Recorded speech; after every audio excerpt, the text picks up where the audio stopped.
There we are, that's much better. Thank you once again to Fabula, if indeed it is actually Fabula. Because upstairs, just before we came down, she put that hat on and turned to me and said, "Is the hat too much?" I was like, "What have you done with Fabula de Beaumarchais? When did she become so concerned about being too much?"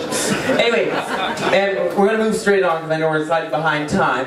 You know, I won't tell you exactly how old I am, but when I first came out on the gay scene, you very rarely saw young people.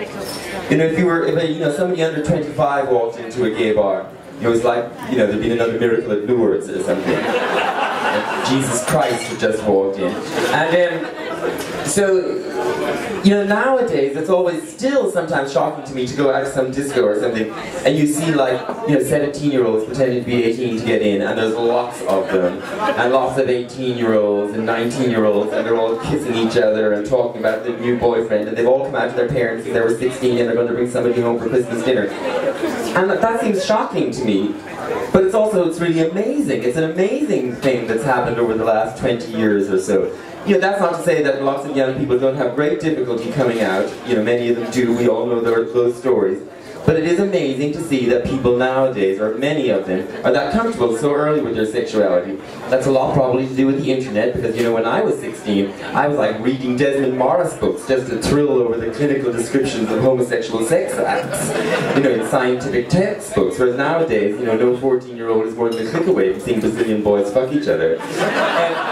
So I'm sure that's probably got something to do with it, but it is an amazing change that has happened. And sometimes, though, I do worry that maybe, the younger gays are a little complacent. Maybe they don't really understand what everyone has had to go through to get to this stage, and they think maybe because they can go to a discotheque and get drunk and, take a boyfriend home, they think maybe that's enough for them. And of course that isn't enough, and as they get a little bit older, they'll realize soon that there's plenty of other things that they need that they don't have yet, or have access to yet.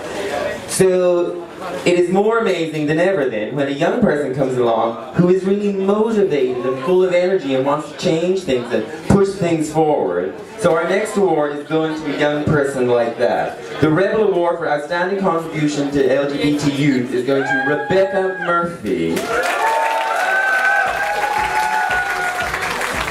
Rebecca started with the UCC LGBT when she was still in secondary school. She became all-her, and she's going to be welfare officer starting on July 1st. Congratulations. Have a few words. Thank you very much. I just want to say thank you to everyone who's been involved in LGBT over the last number of years. Like as you said, there's an awful lot of young people around now, and they're coming out younger and younger, and services like the LGBT are just amazing, and it helped me so much, and I just love that I can give something back to the people when I was auditor and when I'm involved now. I suppose at 23 I'm probably the oldest I can be for receiving a youth award. I just want to say thank you to everyone, and thank you to all the staff and students of UCC, and if anyone needs any condoms next year, just let me know. Thank you, condom lady. I think so far the awards have all been a little bit gay, haven't they? Maybe too gay.